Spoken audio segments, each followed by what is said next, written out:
This is Cape Town, the mother city, one of the most culturally diverse cities in the world, which is also bidding to be the design capital of the world in 2014. This is the East City District, also known as the Fringe.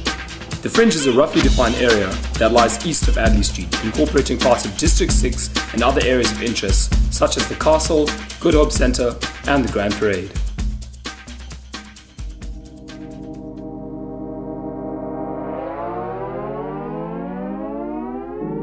To get a feel for the location, we realized in order to understand the common problems, we would need to talk to businesses, people on the street, and other stakeholders.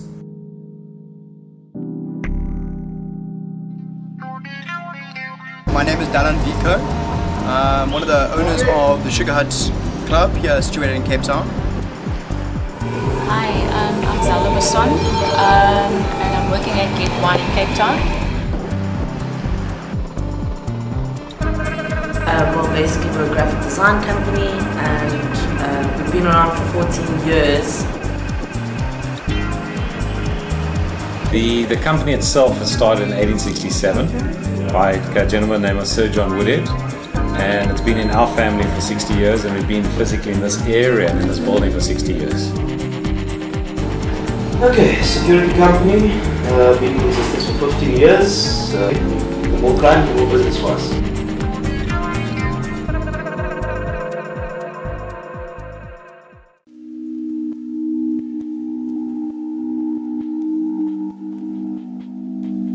I describe this place as very unsafe and also very too crowded. Sometimes we are afraid if we walk because a lot of people sleeping in the streets and all that. Yeah. And you get with the gangsters and all, you must be careful if you walk. Security means a lot for any business, I suppose. The area must be safe.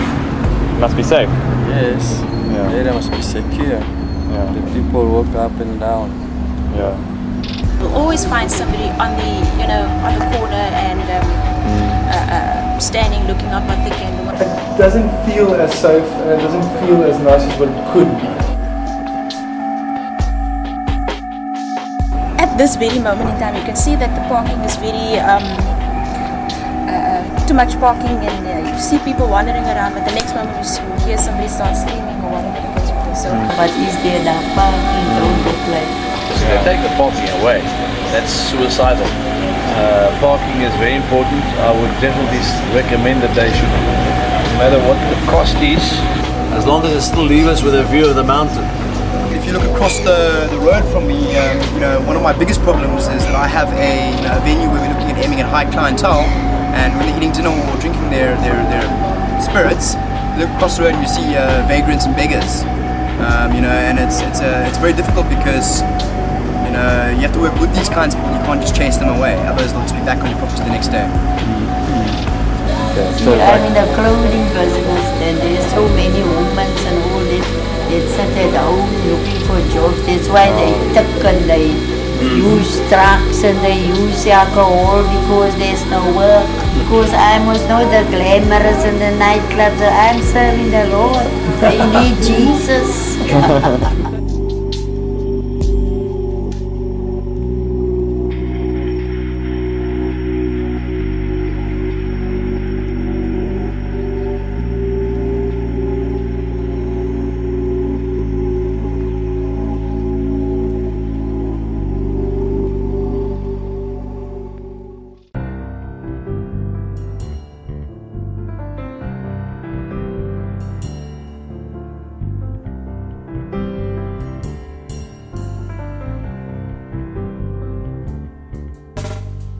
So this area's got major potential. But it's nice. Cape Town was a nice place. It's nice. Yeah, very nice. And yeah, myself and my partner found this location, found this area. We see the potential in this area. But actually, Cape Town is a nice place. Beautiful. People ask me, can I put it in the word what I think of the area, and I just said, well, emerging. The potential is there to do so much. It has been in the last, I think, 5, maybe 8, 9 years, it's been slowly shifting to where it is today, and only now it's starting to take off. In terms of surroundings and psychology of people, obviously when the surroundings look better, in an area, you'll find that people also behave better in an area. Teamwork, working together, you know, liaise with one another, you know, implementing things, you know. Businesses are going to pay for everything, so that's not a problem. In terms of creativity, yes, it's building in the area, so I think the more that happens in the area, the easier it will be for creatives to communicate. So you guys are actually now taking an active role in stimulating and making a creative hub and involving all the younger students and businesses. Guys have just finished Technikon Varsity to actually go on their own.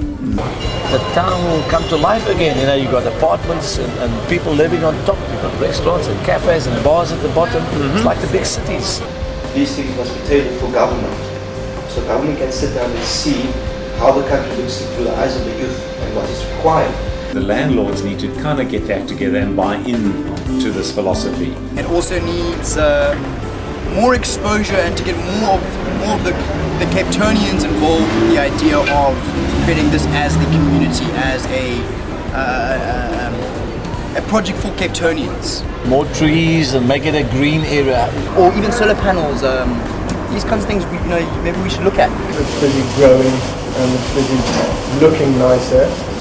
So what you'll find is there's lots of streams that come off Table Mountain that run here, and I think there is a committee or some project that's underway where they're trying to bring that back.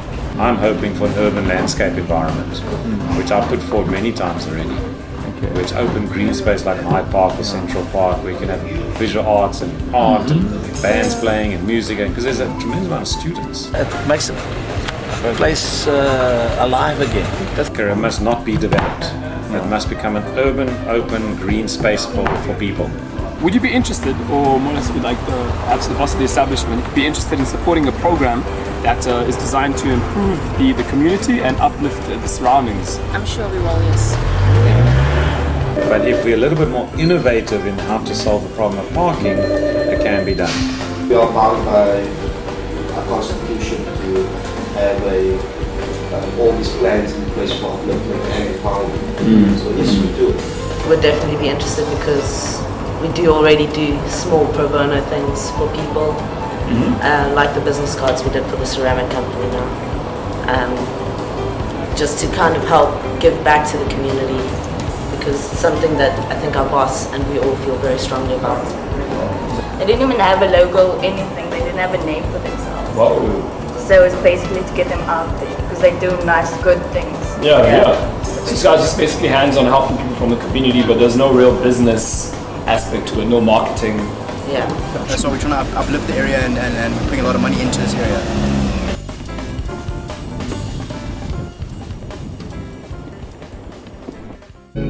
The area has potential, but as a creative hub, it lacks the unity and inspiration needed to stimulate creativity and growth. This is our main problem statement. What needs to be done? We need to encourage community involvement with all the stakeholders, incorporate the homeless into the development process, attract more people to the ECD fringe, and address the issue of parking and the lack of greenery. The Stitch initiative proposes to reinvent the ECD fringe as a unified area that comes together to achieve common goals, linking the creative industries so that they can feed off one another for inspiration and work together in uplifting the area. The dashed line pays homage to the textile industry of the past, while representing a trail of creative thought. This will act as a motif linking all the ideas to a central theme of inspiration through combined effort, the creative process, and the stitching together of the community.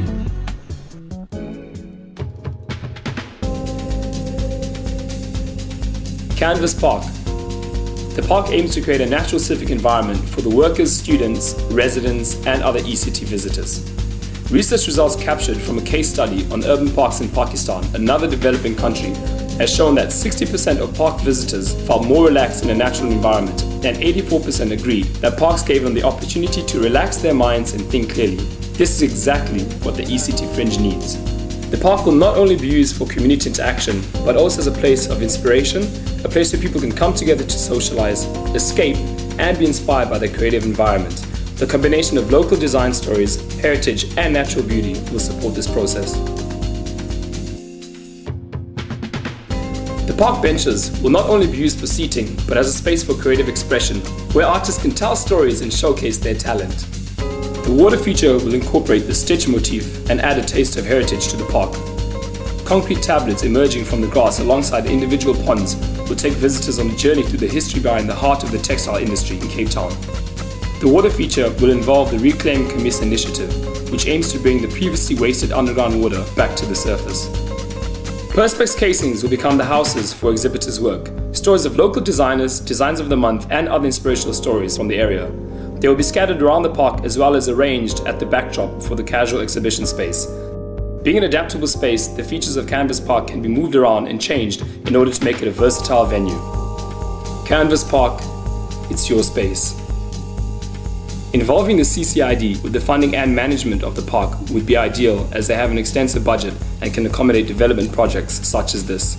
They could hire security, include the homeless in the maintenance and upkeep of the park, and be in charge of the business community involvement. This collaboration is not only beneficial for the finance of the development, but also creates job opportunities for the homeless, taking them off the streets. This is the East City Parkade, a supporting structure for the Inspirational Park. Seeing as Harrington Square is currently being used for parking only, a problem would arise if we had to take the available parking space away. Converting the old rundown plot opposite Harrington Square on Canterbury Street into a multi-story parkade would assist in this problem. The top of the parkade will house the infrastructure for the rooftop restaurant. The parkade will make use of solar energy to power the LED lights on the exterior, and the stitch motif will be carried through the signage of the parkade. The benefits of this initiative are ample and are relevant to all stakeholders involved. The Stitch initiative is a uniquely South African solution to the problems of the East City area.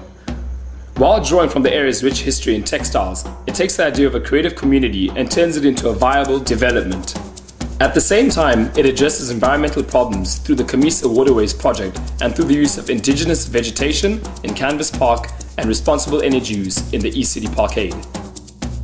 The Stitch initiative is an all-encompassing project that can breathe life into the East City Fringe and turn it into a groundbreaking creative community.